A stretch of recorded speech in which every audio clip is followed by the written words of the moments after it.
It's a huge pleasure to have all of our panelists, all of whom are, are true leaders in their fields. So I'm going to jump straight in. 2024 has really been dubbed the year of elections. Last year, we had three really important elections. In a sense, the victory of Donald Tusk in Poland, Lula in Brazil, and then this year we've seen what's happened in India. Before that, after that now we will see what happens in Britain. There are consequential elections happening right now to the EU. And then a quite surprising result also in Mexico. And then the big one to come later this year in the US. So in a sense, this is very much the year that is set to define or redefine democracy as we see it and as we know it. In India, voters have really rallied to the standards of the opposition in a way that was not expected by large parts of the media and the pollsters. But as one of the panelists in the previous talk just mentioned, the challenges that democracy faces also still remain, and how much changes and how much continues to be the same is very much a question that remains to be answered. So I will start with Mukulika, and there's a question that I want to put to you. Obviously, the challenges that we saw in the past decade that Indian democracy faced, in some ways they were specific to India, but in others they mirrored what was happening all over the world: polarization, institutional dysfunction, historic levels of inequality, unemployment. The rise of authoritarian strongman leadership. So in a sense, do you think that the results materially affect these challenges that we've seen over the last 10 years? And do you think they really demonstrate the resilience of Indian democracy as many are making out? And if they don't, then how are these challenges, you think, going to be addressed in going forward? Thank you very much. Thank you all for coming. I am assuming everybody knows what happened in the Indian elections this week, and how delighted are we to be talking about democracy on trial this weekend and not 7 days ago, when the picture would have been much more uncertain. And one thing that we do know about this trial is that democracy was and is indeed under trial, but what the results have showed us is a distinction between democratic institutions and democratic culture, right? There are a lot of people who've liked the result and said, oh, all this scaremongering about democratic backsliding was premature, look, people vote and so on, and they've managed to throw out not throw out, but greatly reduce an authoritarian leader. And so here, I think that's a very premature conclusion to make. The fact that institutions are under assault is unquestionable. This was the most unfair election India has seen. We've had opposition in jail. We've had electoral bonds, etc. I won't go into the details, Tripurdaman. You can, but take it from me. I'm happy to elaborate if you want me to. But this was the most unfair election. And despite all that being stacked against your average voter, they were able to get a result that they wanted reflected at the ballot box. So, and the reason why that is able is because you can't understand what happens in an election unless you see what happens in between elections. So the last 5 years have seen protests about unconstitutional laws like the Citizenship Amendment Act, the farmers' protests, Shaheen Bagh, as protest movements, and then you've had solidarity movements like Bharat Jodo Yatra, Bharat Jodo Nyaya Yatra. There have been moves which have involved the masses to decide what kind of politics they want to stand for. And because that was happening in the last 5 years, and that is democratic culture, right? It's not about institutions. So to answer your question, yes, there is a threat. It's very much not there. But one thing that we take away from the Indian results is that if there is indeed a Vishwaguru, it is the Indian voter. Prime Minister Modi has told the whole world that India is a Vishwaguru, it leads the world, it's a teacher of the world. Actually, it's not the Indian government, it's your average Joe. It's the rural, illiterate, poor, disadvantaged voters who have voted in multitudes and created a result. And this is a lesson for everybody in Britain, voting in a month from now, in the US in a few months, and all the other elections that are happening, that it is possible, despite an institutional breakdown, to hang on to what we believe as democracy.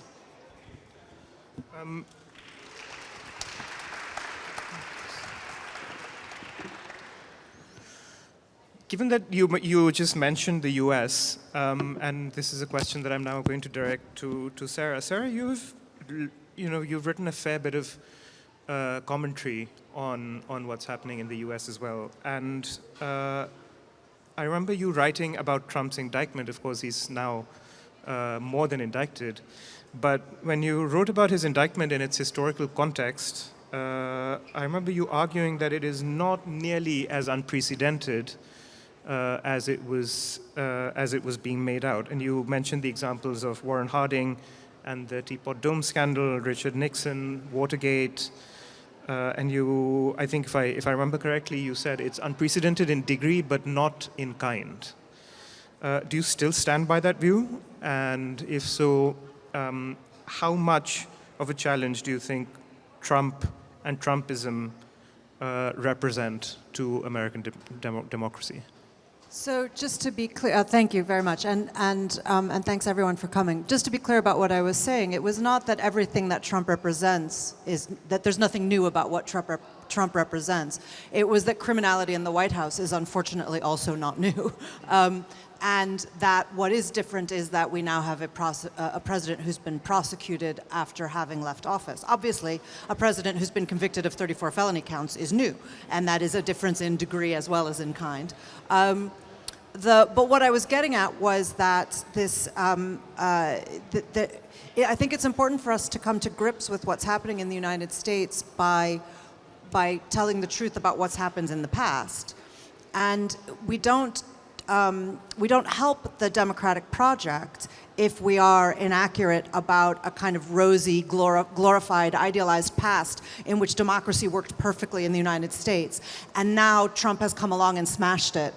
Trump has come along and smashed it, but it was already in a lot of trouble. And the truth is that America has never had a fully multiracial democracy. We have always had race-based voter suppression, always.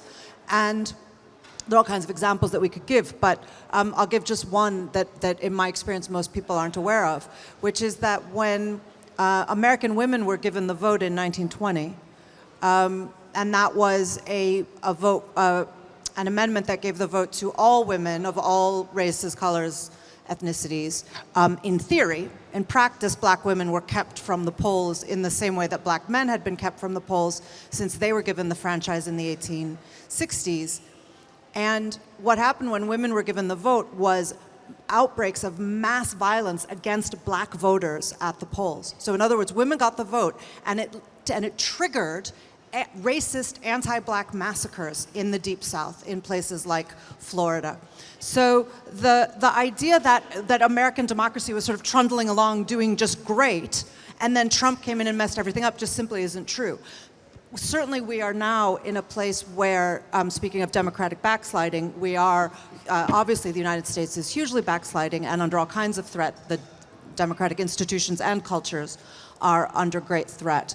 I think that what Trump is doing now in terms of what's different is less about the crimes that he committed than it is about this full-on frontal assault on the process of democracy, the entire idea of democracy, right? And I'll just give two examples and then stop, because I'm sure we'll come back to lots of this through the conversation. But first is that, of course, he refused to concede in 2020, as we all know, and he has refused to admit that he lost the election since then, and he is refusing now to admit that he might concede this election. But crucially, so are his supporters now. His proxies are going out, particularly the politicians who hope that he will nominate them for vice president. They were, Tim Scott and Elise Stefanik are the most prominent. They were on American, news interviews just last week, a few days ago. They were asked point blank, if Trump loses, will you accept the results? And they refused to answer the question. So what has changed now is that the party has agreed that it will not concede. And we have to face right now that that's what's happening. That's what they're saying, or refusing to say. They will not say that they will concede. So I think that we have to be braced for a contested outcome no matter what happens. We have to understand that that's where this is going. And then the second thing about what Trump is doing as an all-out assault on democracy is, some of you will know that, that his supporters have a plan. They call it Project 2025. And they have outlined a series of policy changes that they intend to implement if they get into power. These include mass firings of the civil service, of the federal government employees, and replacing these people with Trump loyalists. It includes slashing the budget to the Department of Justice, slashing the budget to the FBI, eliminating the Federal Trade Commission, eliminating the Federal Communications Commission. So these are the regulatory bodies that oversee broadcast journalism and press journalism, that oversee internal trade, and they want to wipe them out, right? And there's a lot more that they want to do here. So we need to understand that this is a full frontal assault on all of the American democratic institutions that they are trying to bring about. So just to be clear about the context of what I was saying there, that I was certainly not saying that what Trump was doing was not a grave threat and not, totally unprecedented in these ways. It absolutely is. Which brings me to a question, Alpa, that I would like now to direct to you. Again, as Mukulika mentioned, we need to see very much not just what happens at elections, but what happens between elections. And your latest book is about something that happened between the last election and this one, namely the Bhima Koregaon incident and the arrests that followed. And that's very much been something that, in a sense, displays in a microcosm so many things that were and are wrong with Indian democracy. And so there's a question that I really, really want to now, in that context, ask you, especially because Sarah has spoken about history and historical context. One of the things that case really brought out was the misuse or misuse of the Unlawful Activities Prevention Act. And many of those who were at the receiving end of that still languish in prison. But one of the things that I have written about and spoken about consistently is that this legal architecture has, in a sense, not been born simply with the present dispensation. It has a long historical trajectory and long historical context. And so where do you see the present dispensation fitting into this long history? Do you think that there is, given, in a sense, the election results that have taken place in India, a chance that you will see less use or misuse of laws such as this?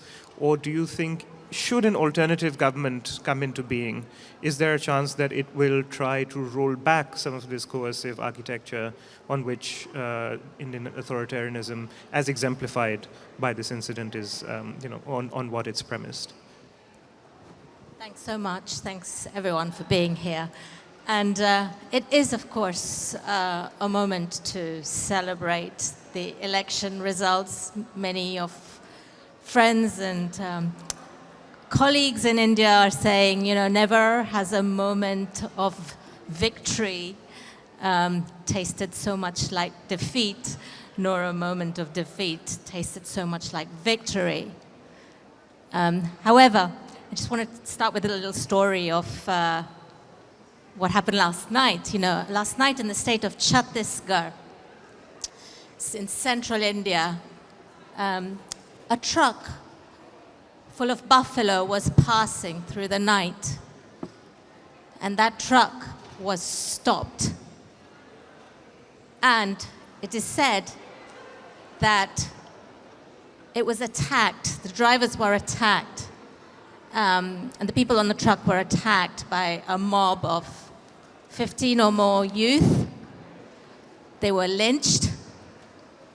2 Their bodies were thrown, 2 of their bodies were thrown off a bridge. And the third person who survived and who has been telling the story only survived because he himself threw himself off the bridge in order to escape. This is Modi number 3, the government under this regime. Those were cow vigilantes. What has been grown over the last, well, almost 100 years, but especially in the last 10 years, is a whole generation of youth that really stigmatizes and stereotypes Muslims, that has a very particular idea of India. So I should have mentioned that those who were lynched, it is said that they were Muslims.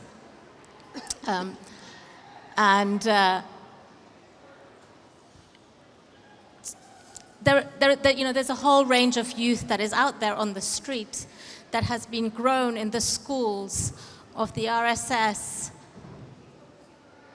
That is the part of the Hindutva family of organizations, the Sangh Parivar, that the RSS that Modi himself was raised in. Yes, Modi may not have got the share of seats that he wanted. He still got the same size of the electorate. What happens between elections is just as important, but there is a parallel state structure in place now. Men who are in the judiciary, men who are in the police, who have the same vision of India that he and his party represents. The Unlawful Activities Prevention Act that you have written about, Tripurdaman, saying, it's, of course, belongs to an earlier era. It depends how far you trace it back, It's actually, you can trace it back to the colonial era, but many of the laws and the ways in which they have been used repressively, used to repress dissent, were actually weaponized during the earlier regime of the Congress.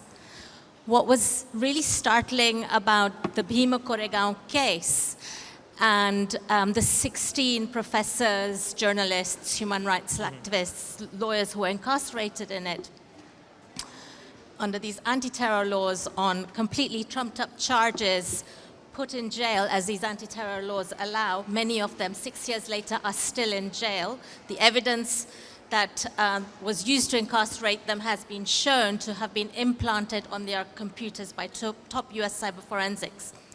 What was so amazing about this case was before such incarcerations happened only in the forests of Chhattisgarh or Jharkhand or in Kashmir, in this way, using those anti-terror laws. They happened to poor people like the Adivasis, the indigenous people of those areas. But under the Modi regime, this kind of incarceration gained new ground, was used against journalists, was used against, apart from the BK16, they represent just a section of society that they have been used so widely against. I have hope that maybe there will be a more measured use of such anti-terror laws to incarcerate dissent. But at the same time, I am fearful of the kind of backlash that might result, that you were talking about after black women got the vote. Because the cadres, the vigilantes are out there across the country. And when we last celebrated democracy in India was after the Citizenship Amendment Act protests, where large parts of Delhi came to a halt because there was a protest city of democracy for 3.5 months. But what happened after that? There were these riots in North Delhi, when Muslims were murdered. More than 50 Muslims were murdered. And who was it? They were murdered by men on the streets who were waving saffron flags of the Hindutva armies. But who was put in jail? It was those people who were doing the democracy protests, protests to defend democracy. The students who were at JNU, the students who were at Jamia Millia University. Those students, like Umar Khalid and many others, are still in jail. Yeah, maybe that's... So if I can come back to you, that's because it leads me to another question, again, connected to what you just said. And I'm thinking of, the tactics that were used by the Congress governments in the 60s and 70s in Bengal against left-wing radicals, and you had people being shot left, right, and center. A few years ago, the investigative journalist Josie Joseph wrote a book titled "The Silent Coup," detailing, uses and abuses more than uses. Of India's anti-terror legislation, showing how torture was widespread, how conviction rates were minimal. And my first thought has always been that this, obviously most of that was, Josie's work was on the 2000s, on the early to late 2000s. And the impression that I get, especially also from what you're saying, is the Congress and BJP represent in some ways the two poles of Indian politics.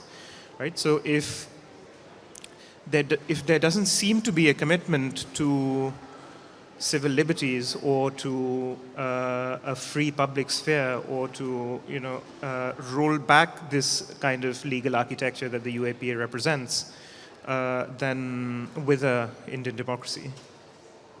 Yeah, I think the two poles argument is of course important at one level. But where they do not represent something that is significantly different is democracy as the sharing of economic power. And if democracy should also be, as Erica Brenner has just argued, tracing a long history of democracy back, that democracy should be about the sharing of economic power, political power, and cultural power. If it's about the sharing of economic power, the policies of the two governments, have not been all that different. The kinds of rising inequalities that we have seen in recent years in India actually, predate the current regime. They have come about through liberalization policies. Now, if you look at who the UAPA has been, used that, and if you look at that earlier period, but even if you look at later periods, it is people who were basically challenging economic inequality, right? And if you look at the tribal heartlands of central and eastern India, well, all the big corporate houses want to get in with their mining operations. Those are the lands on which Adivasis live, indigenous people live, and they are the people who have been fighting against the entry of those mining corporations into their lands. And there have been huge numbers of 6,000 Adivasis in the jails of Chhattisgarh and Jharkhand, incarcerated under anti-terror laws, in which basically there's no trial, no charge, and then when, as you say, conviction rates are like 2.3%.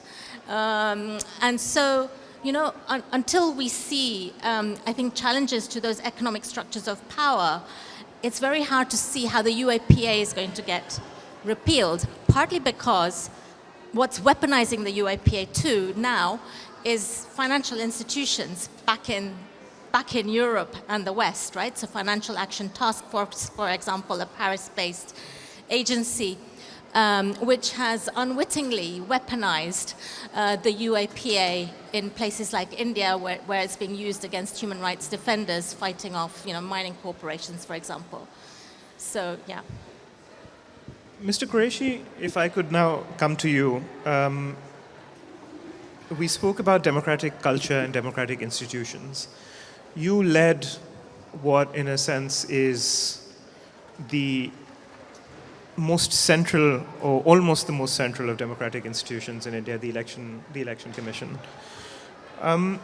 Do you think, and as Mukulika mentioned, I've also written about this, which is that so much of India's democratic vitality rests on the field of electoral contestation and participation, on its democratic culture.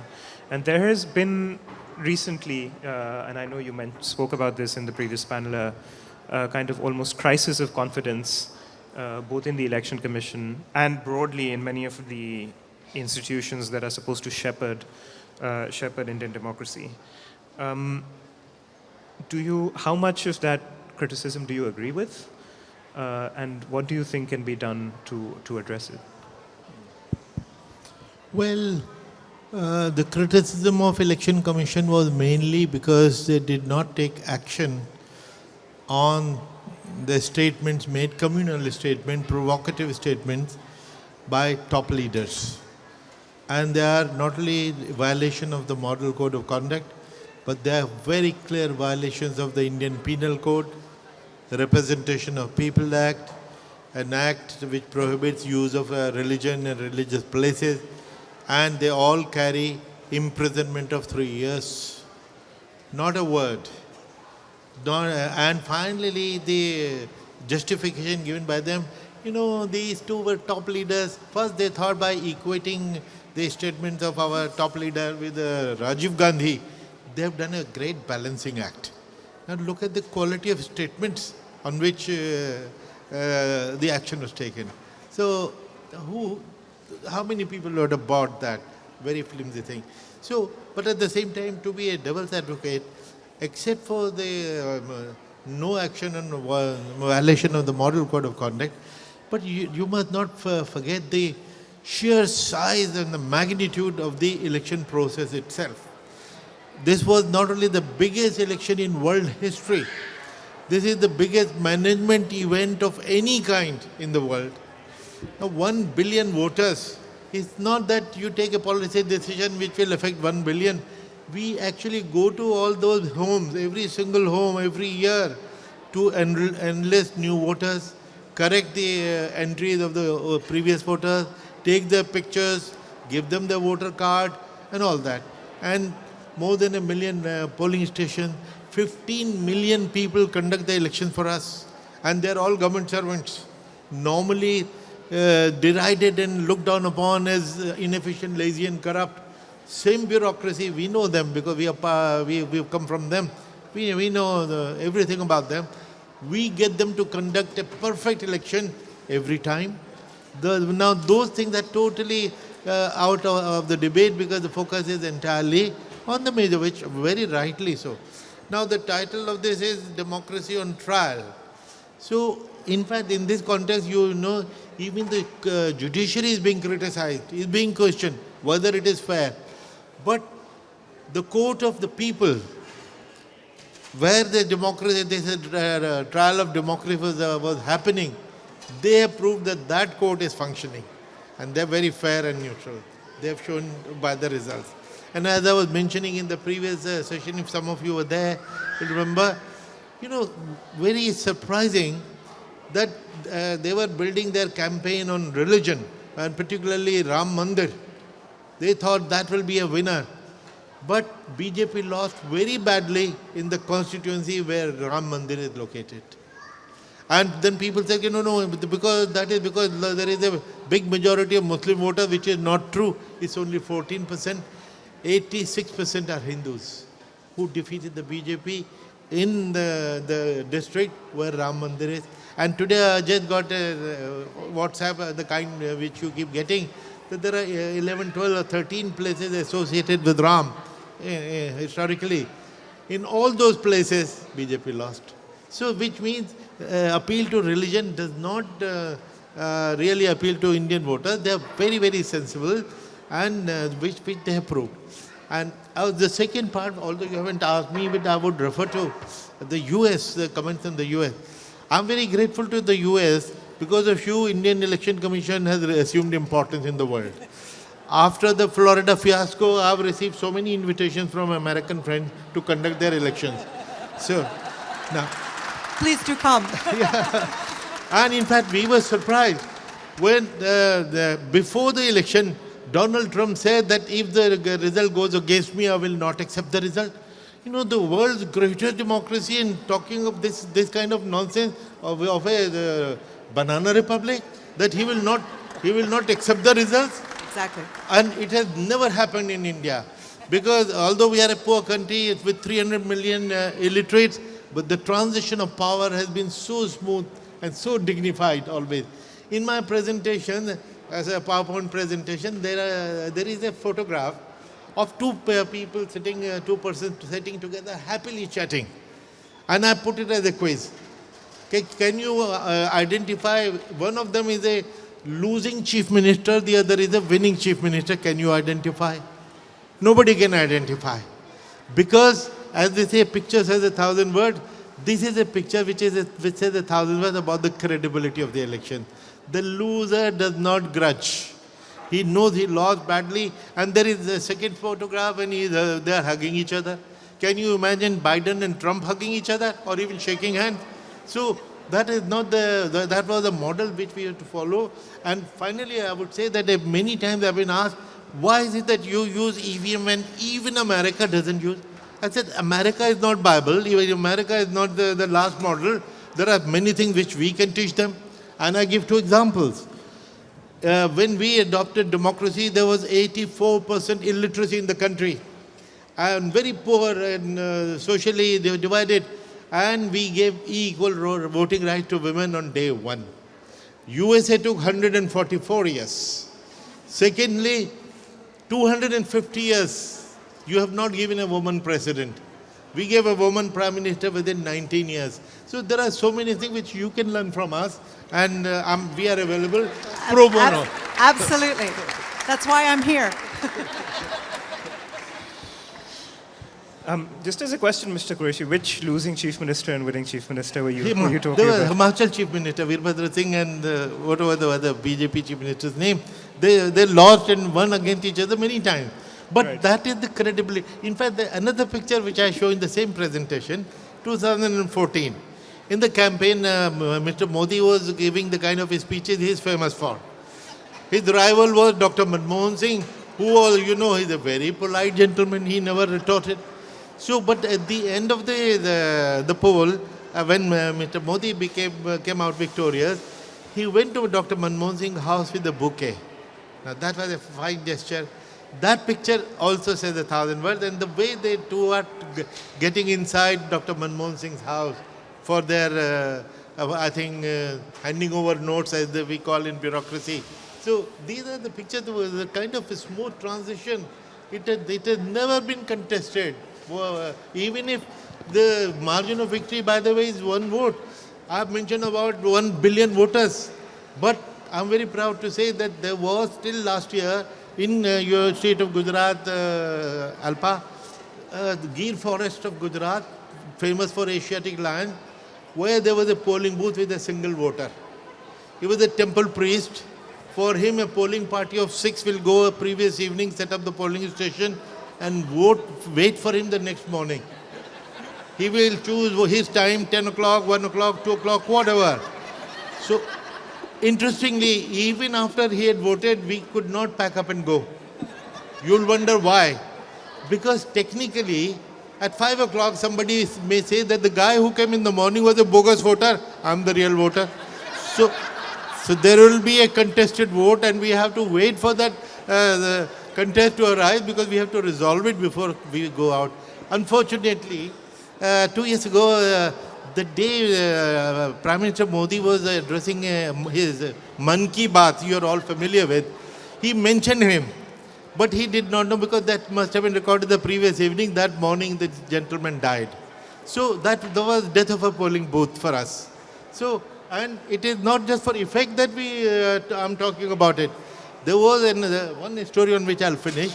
In Rajasthan, there was a leader who was likely to be the chief minister of Rajasthan if he had won. He was the party president of the Congress. He lost by 1 vote. When he was losing, he rang up the returning officer, can you recount the postal ballots? Because they are the paper ballots, only 500-600. So, because the machine, there is no question of recount because every time you press the machine, it will give you the same result. So he said, all right, sir, 15-20 minutes, same result. He called up again, can you recount the totals from the machines which were manually tabulated? He said, sure, sir, another 20 minutes, same result. He thanked the RO and moved on. Now, this interesting side story here, his wife had not voted. So, and if you Google, his name is C.P. Joshi. And I called him, Mr. C.P. Joshi, sir, is it correct that your wife had not voted? So he explained, yes, actually what happened was that his wife and daughter had gone to a temple which was quite far away, and they could not come back in time. And I mentioned in my first book, which is called An Undocumented Wonder, this incident, that for us there are 3 lessons here. One, every vote counts. It's not just theoretical. Every vote counts. Secondly, you can't take even your family for granted. Third, on the day of the polling, the most important temple is the polling station. So that's something which Indian politicians have realized.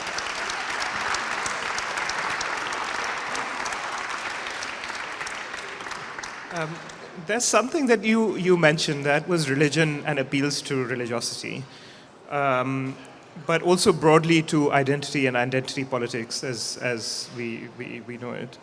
And I want to take this question both to Sarah and Mukulika, since you've both written about this, Sarah, particularly in the context of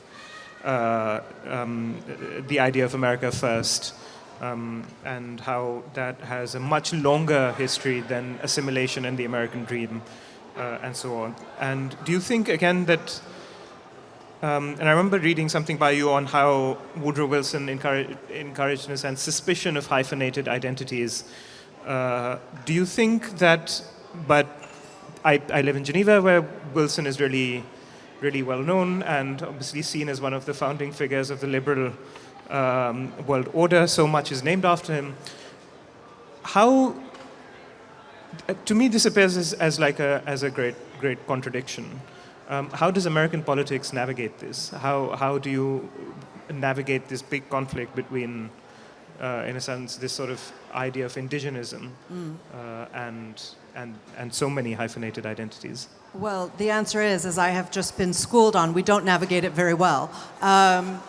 We have, so there's many of you will know the work of a historian called Gary Gerstle, and he wrote in a wonderful book, a kind of, definitive book on American politics and ideology called American Crucible. He put out this idea that there are two basic ideologies in America that are in the United States that are always in conflict with each other. And they coexist, but they don't coexist peacefully. One is what he calls civic nationalism, which is these ideas of democracy that we're talking about. A national identity based around a shared civic sense of what the democratic institutions of the US are and what its ideals are, and what we might refer to in shorthand as the American dream. If we understand the American dream not to mean as it now means upward social mobility, getting a nice house and a nice car, but its original meaning of an enlightened society, which is what the original American dream was, trying to create an enlightened society. And so civic nationalism is one way that Americans can understand their identity. But racial nationalism has always also existed in the United States. And that's his phrase, right? So he says we have to understand the United States as this constant navigation between and contest between the forces of civic nationalism and the forces of racial nationalism. And I think it's a little bit schematic, but it's a very useful way of thinking about, of organizing a complex history. And Woodrow Wilson is a wonderful example of this tension because he's the paradox who inhabits that himself, because he was both a racial nationalist and a civic nationalist. So he was born before the Civil War he was born to slaveholders. He was born in Virginia to people who enslaved black people. So he grew up in a completely racist household and racist world, racist society. And when he became president, he introduced racial segregation into the federal government. That was Woodrow Wilson. He did that at the same time that he was pushing for a liberal world order in Europe. And he did both of these things simultaneously.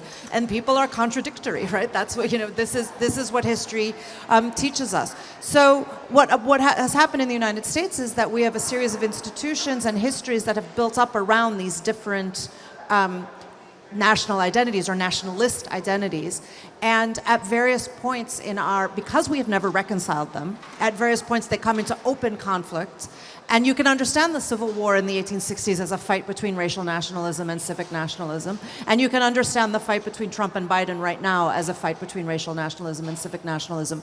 Right now, that fight is playing out very specifically around anti-immigrant rhetoric and violence and laws and actions. But in America, that kind of racialized, ethnic, ethno-nationalist ideology and violence is never far from anti-black, anti-African American violence as well. The two go hand in hand, as has been, very clearly demonstrated. So, but yes, right now there is a resurgence, as we all know, of that kind of anti-immigrant race, and it is a nationalist project. It is a eugenicist, and it is, you talk about religion, it is also an evangelical one. We could come back to that if there's time, but that is part of what's shaping it, particularly right now. Mukulika, again, just before we go open it up to the audience quickly, again, on identity, the last sort of decade in Indian politics has seen a resurgence of anti-Muslim rhetoric and feeling. And I remember the first ever academic seminar I attended as a graduate student was you talking about Muslim voters in Bengal. And I remember it very, very clearly. And to me, there is, how does the Muslim voter reconcile his notion of citizenship or his act of voting in the face of so much rhetoric and so much suspicion that is being directed at him in the mass media? Is this something that you've noticed, or? That's such an interesting way to think about this, Tripurdaman. I think there is, after 75 years, it's going to be next year, there'll be 75 years of Indian elections and the Indian Republic. And there is a certain democratic maturity, it seems to me. There is, I have talked about how going to vote has become a sort of sacrosanct act in Indian public life. People feel an inviolate commitment to doing it. If you ask people, why do you vote? You're not getting anything out of the system. They say, well, why wouldn't you vote? At least you have this. What a stupid question. Only an academic would ask this. So there is that commitment to voting. And the point about that is that when you do something over and over again, in elections that are getting better and better, until, I remember when Dr. Quraishi was CEC, you know when something is not working, right? You go to work, you know it's an unfair election because you know what a fair election looks like. The inviolate commitment to the electoral process has created a certain maturity where you know that whatever the noise around polarized debates, a bought-out media, bent institutions, partial courts, and in this time's case, an election commission that was entirely partisan, there is a certain understanding that every voter shares, that the ballot box, as people used to say to me, the vote is our weapon. And I think there is a historical understanding to this. You're a historian. It goes back to India's independence from colonial rule. It was a David and Goliath battle, even then. And it was won by nonviolent civil disobedience, but it was won by an aggregation of people in solidarity across identities. And I think that's very much the part of the DNA, and it's such a different story, right, to the one you've just told us. In India, this was the result of democracy being seen as an emancipatory force that was nonviolent and therefore inclusive of everybody. And the practice of that has reinforced a faith in that. So the Muslim voter today can live in this very polarized, and I feel as a self-identifying Hindu, I feel deeply ashamed about the last 10 years. I think it's appalling that Muslims have felt the way they have felt. You can't put a label on it. But what it has meant is that when the chance comes, like it did in these elections, people took it. And they said they voted with their votes, they voted with their feet, and they made it. So the reason why we are saying, many of us commentating on the results are saying, do not, on this occasion, look at numbers only. Look at what people are voting for and the mandate it is given, which is Ayodhya, where you lose. It's very interesting, the data is coming through as the campaign progressed over the 6 weeks. Prime Minister Modi's speeches got more and more hate-filled, and we are now looking at the results in eastern UP and Bihar, where the later phases of voting, the BJP lost even more badly. In the constituencies where the worst utterances against Muslims were made, the BJP lost.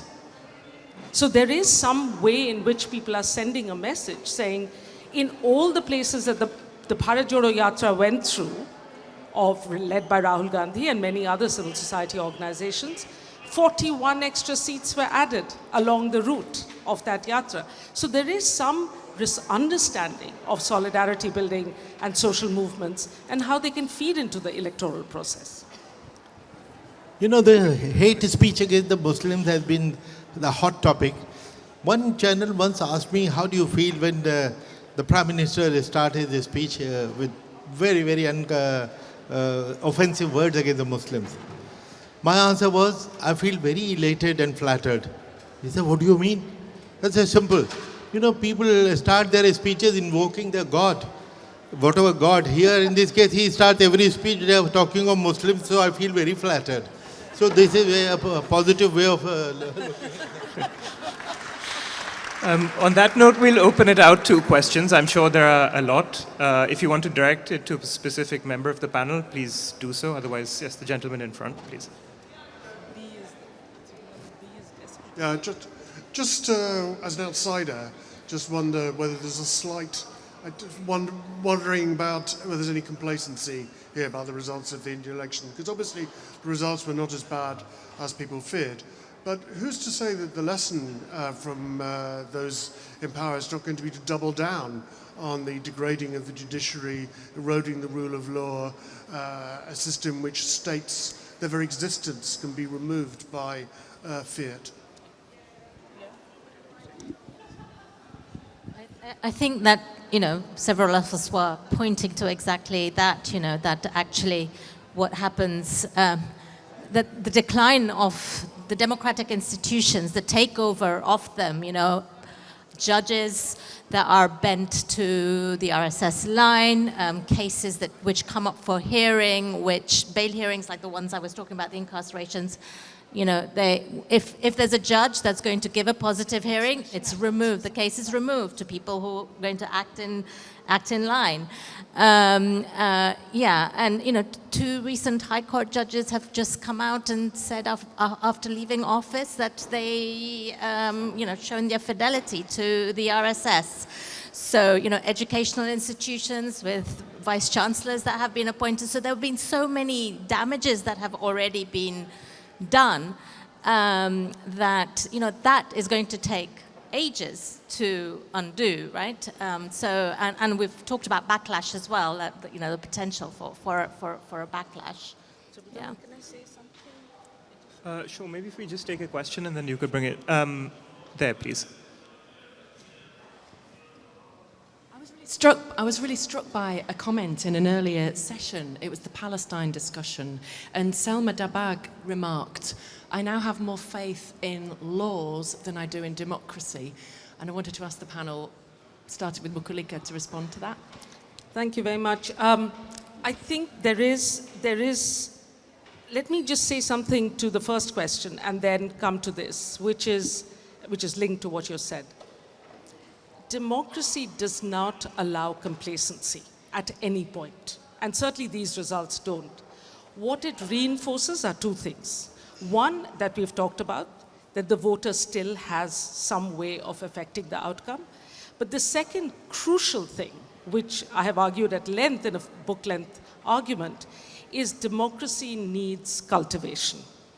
And cultivation means you've got to be vigilant. It's like growing a pot plant on your windowsill. It's about what farmers do. If you're growing a plant, you've got to be vigilant about it. You've got to put in the hard work. You've got to remember to move it to the sun, water it at the right time. You've got to be patient. You can't ask for the flowers to emerge within 2 days. You've got to wait. and you always work in hope, right? In that, the vigilance is absolutely critical. And I think a lot of the democratic backsliding that has been going on in various parts of the world is because of complacency, exactly that. That we somehow thought that we had this democratic structures that were going to carry on regardless. And we didn't watch appointments of judges, and we did not protest at every single moment that we needed to safeguard them. And there, you know, the law, we've talked about laws already, and Tripurdaman asked about it.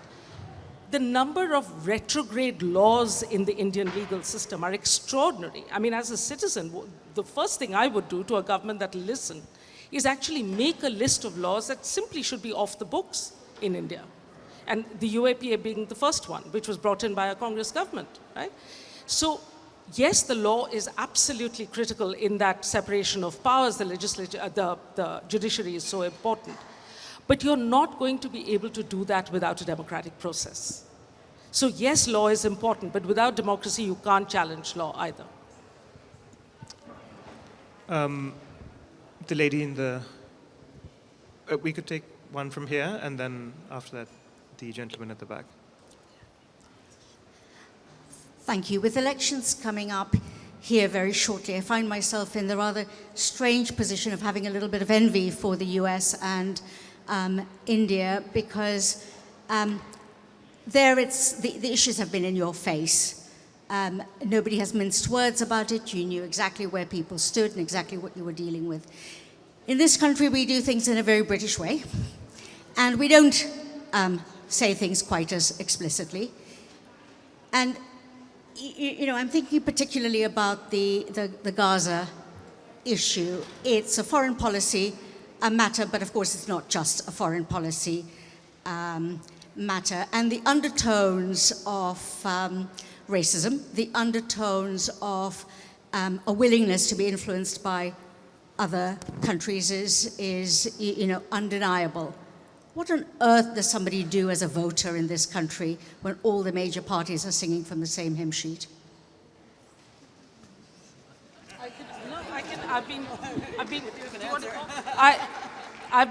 I can say this only because I've been canvassing very hard in my local constituency, and I'm faced with this dilemma every day. And it is the devil in the deep blue sea. There's absolutely no question. There is huge amounts of anger that I feel, but I'm fighting against an avowedly Islamophobic MP who has voted, who had the chance to vote in Parliament against the genocide, and he did not. So I'm very clear that I want this person out. This may mean voting for somebody who belongs to a party that has been unable to take a moral stand, and that angers me hugely. But we have to get the guy who had the chance to vote, who had a voice in Parliament and didn't. Now, you know, extreme opinions and grandstanding doesn't allow for this kind of compromise, but politics is about compromise. I'd just like to say a few words that also addresses B's question. And I think democracy is also, and especially so, about protest. And, you know, when the systems fail you, that's where you have to be, right?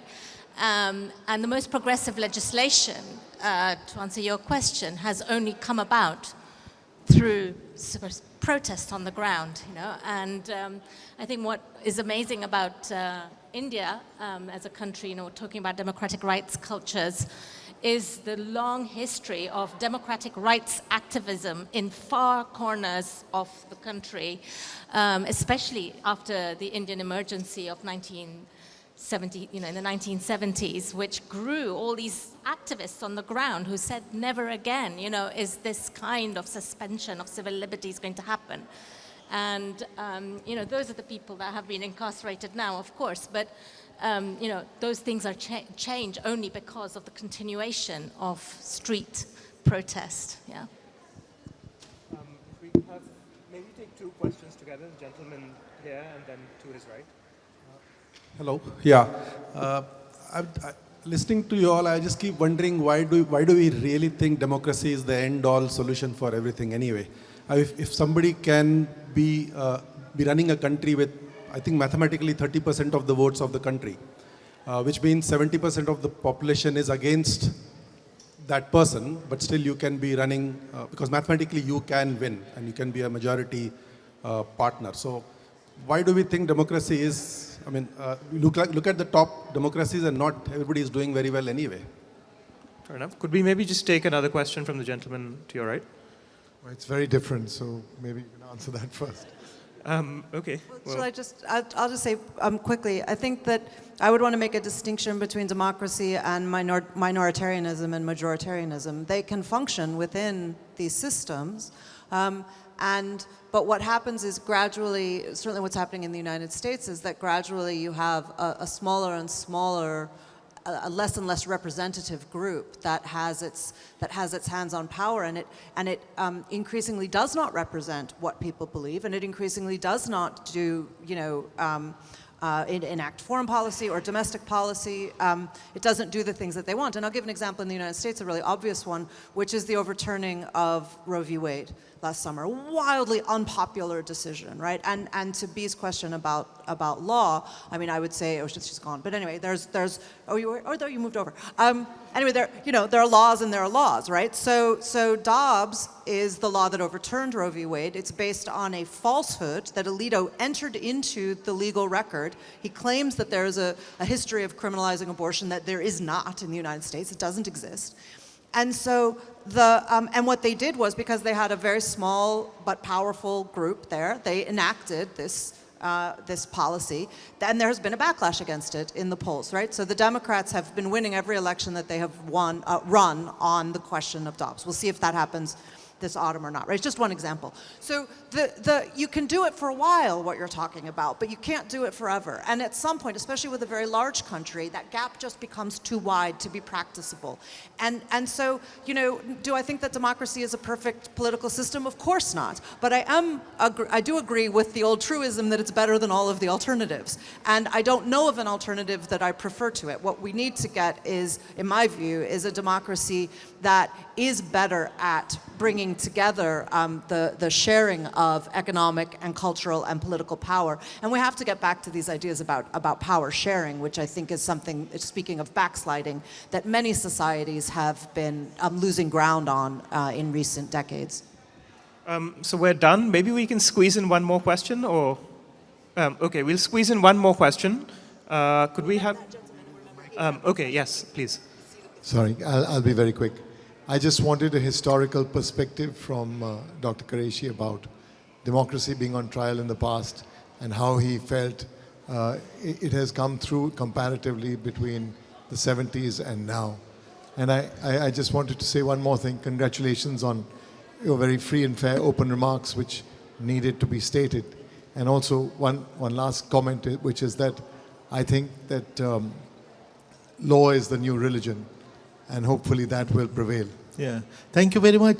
I'll just say that democracy all over the world has shown that it is very resilient.